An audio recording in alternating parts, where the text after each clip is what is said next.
Hello, good morning dear kids. Welcome back to our social science class.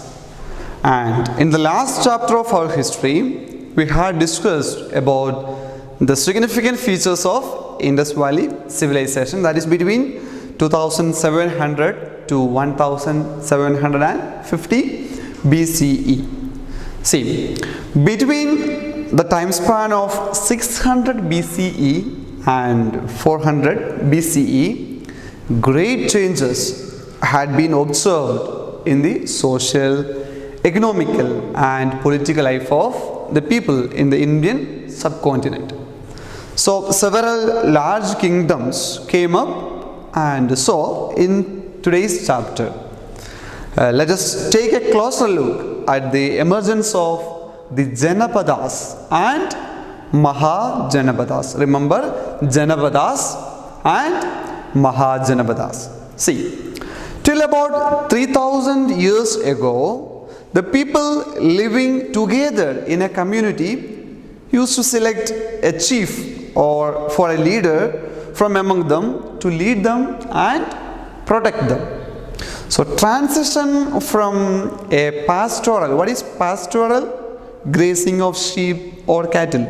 So transition from a pastoral to settled agricultural society resulted in territorial expansion of the Janas. What is Janas? Janas means group of people. Yes. And it led to the rise of small kingdoms or Janapadas. So let us learn more about the rise of these new kingdoms. So the first one is Janapadas. So what is Janapadas? The word, it's very simple to understand. Listen me. The term Janapadas means, or the Janapada means, the area where the Jana means group of people or the community, sets its foot and settled down. So Jana means group of people, Pada means foot. So Janapada means the group of people or the community sets its foot and settled down. So you can have a look into these photographs. Okay, see, archaeological excavations at different sites such as Purana Quilla, that is Delhi, then Hastinapur near Meerut, then Atranjikhera near Etah, have indicated that these sites must have been part of the Janapadas. And the material remains from these sites suggest that people domesticated animals and cultivated different crops. And you can see here, see, the remains of the painted grey ware have also been excavated from these sites. People owed strong allegiance to the Janapada or the territory to which they belonged. Okay, see, these Janapadas got their name from the ruling clan. Okay, the rulers of these Janapadas undertook conquest and performed rituals like the Ashwamedha Yajna. I will explain about the same. Ashwamedha Yajna for the expansion of their kingdom. Hence, the kings gained importance and their posts became hereditary. So you can have a look into this picture. This is what? Ashwamedha Yajna. Okay.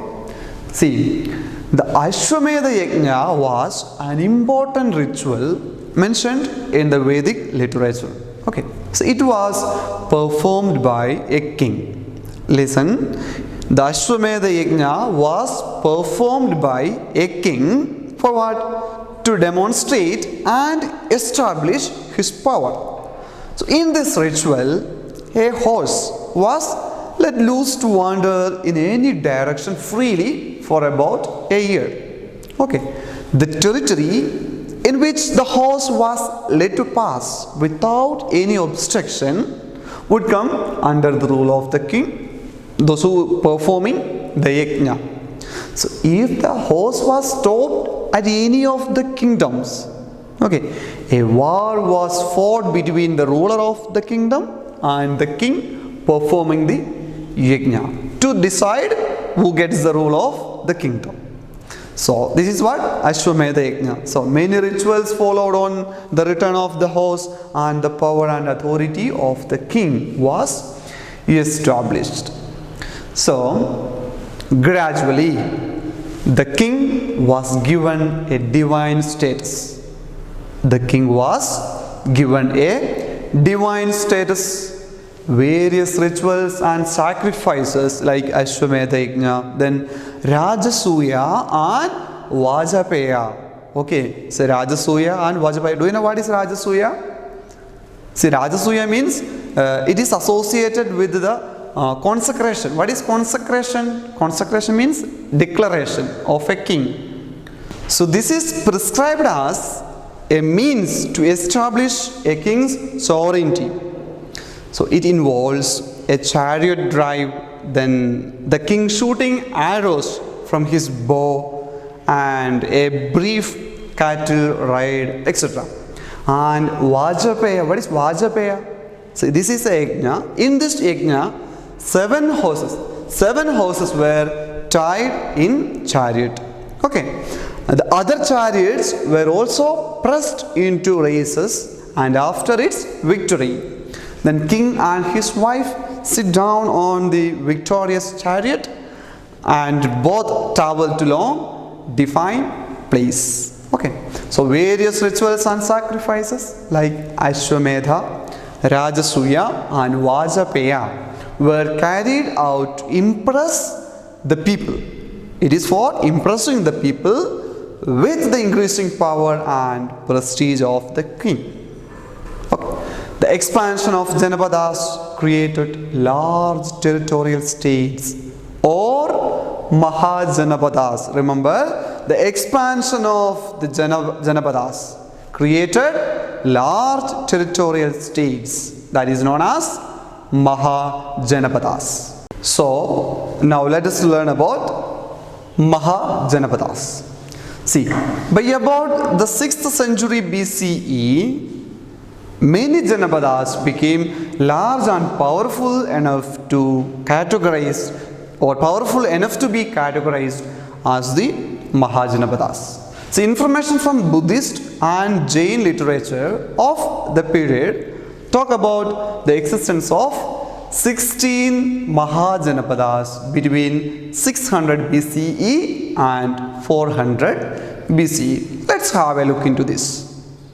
The 16 Mahajanapadas were, here you can see, Kamboja, Gandhara, Kuru, then Shurasena, Matsya, Panchala, Vamsha, Kosala, Malla, Vaji, Kasi, Magadha, it's very famous, okay, Magadha, Anga, Chedi, Avanti and Ashmaka.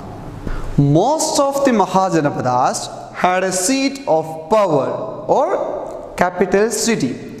So you can see here, these were at times fortified with wooden, stone or brick walls to offset any danger of an outside attack. Now let us see the types of government in Mahajanapadas. See, the Mahajanapadas were either republics called Gana or Sangha. The republics were called Gana or Sangha or monarchy. Okay, so the republics consisted of either a single tribe such as the Shakyas, Kolyas and Mallas, or a confederacy of tribes such as the Vajis and Yadavas. See, a monarchy had the hereditary rule of kings. For example, Kosala and Magadha were monarchies. Let us learn what are the differences between a republic and monarchy. So first, let's see what is a republic.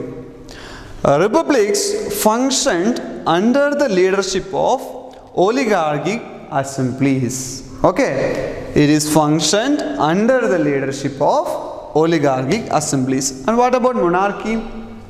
Monarchy is functioned under the leadership of individuals. And here, republics, the revenue was claimed by every tribal oligarch known as Raja. And here, the revenue was claimed by the king from peasants. And here, republic, each Raja was free to maintain his own army under his Senapati. And here, every monarchy had a regular professional standing army.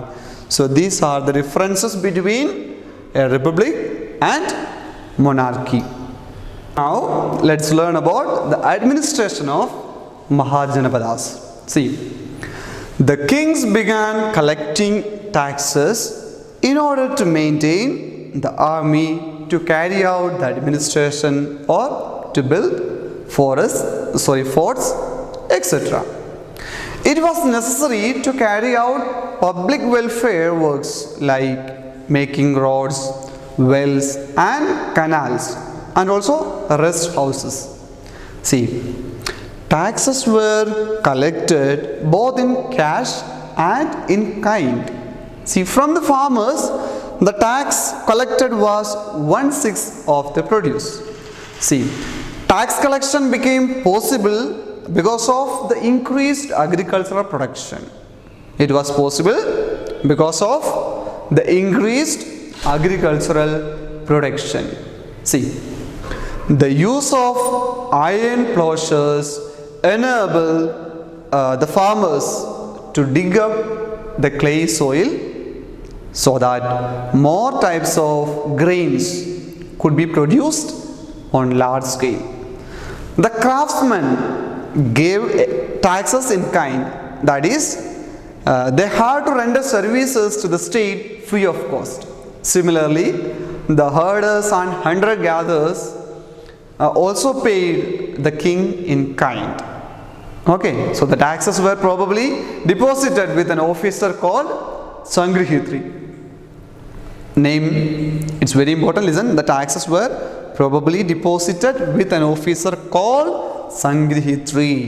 Okay, then this period also saw a growth in trade and commerce, resulting in growth of towns.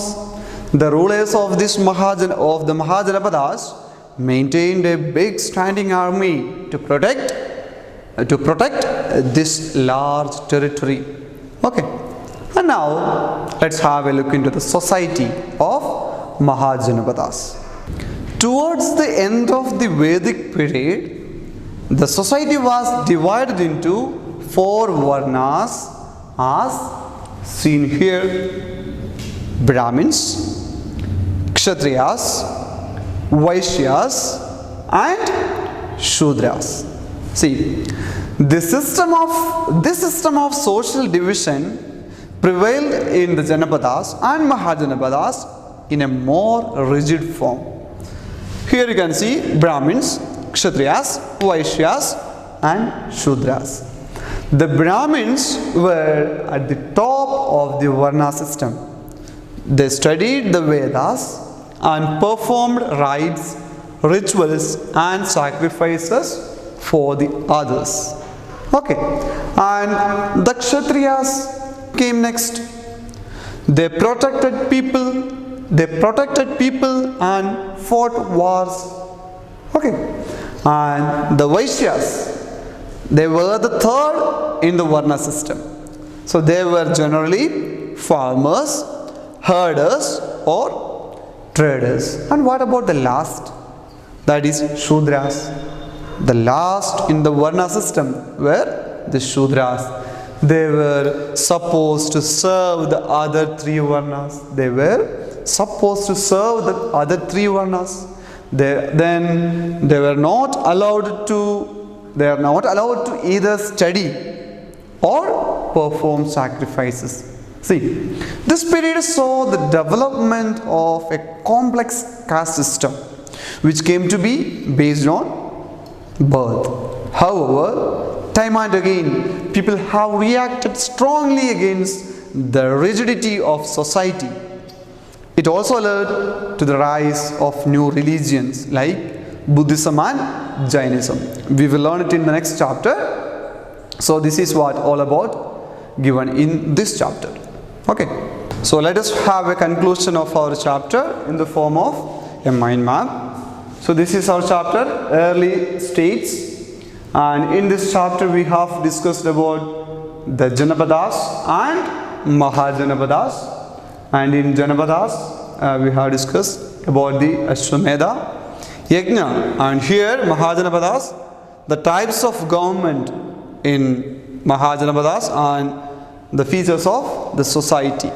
So let us see what is Janapadas. So the term Janapada means the area where the Jana or the community sets its foot and settle down. And what about Ashwamedha Yajna? The Ashwamedha Yajna was an important ritual mentioned in the Vedic literature, and it was performed by a king for what? To demonstrate and establish his power. So now let's learn about the Mahajanapadas. See, by about the 6th century BCE, Janapadas became large and powerful enough to be categorized the Mahajanapadas, and about 16 Mahajanapadas existed between 600 BCE and 400 BCE. And that 16 Mahajanapadas were Cambodia, then Gandhara, then Kuru, Panchala, then Vamsha, Kosala, Malla, Vaji, Kasi, then what? Magadha, Anga, Matsya, then Chedi, Ashmaka, Avandi, etc. Okay, and also we discussed about the types of government. See, the Mahajanapadas were either republics called Gana or Sangha, or then monarchy. So we also discussed about the difference between the monarchy and republic. What was republic? So it was functioned under the leadership of oligarchic assemblies, but monarchies functioned under the leadership of individuals. And also something more about these republics, that revenue was collected or claimed by every tribal oligarch called Rajas. And monarchy, yes, the revenue was claimed by the king from peasants. And also from monarchy, every monarchy has a regular professional standing army, while in republic, yes, each Raja was free to maintain his own army under his Senapati. And also we discussed about the next, that is the society. See, towards the end of the Vedic period, the society was divided into 4 Varnas, that is Brahmins, Kshatriyas, Vaishyas and Shudras. And these Brahmins were the top of the this Varna system. And they studied the Vedas and performed rites, rituals and sacrifices for others. And the Kshatriyas came next, and they protected people and fought wars. And the Vaishyas were the third in Varna system. They were generally farmers, herders or traders. And last one was, yes, Shudras. They were supposed to serve the other 3 caste people. Okay, this was all about the society. Okay, so dear kids, in your textbook, page number 43, there is given a case study of monarchy and republic. Please read it well. And it is all about the emergence of Magadha as the most powerful Mahajanapada among the 16 Mahajanapadas of that period, and about the importance of Vaji as a republic. So, happy learning, stay home, stay safe, bye bye.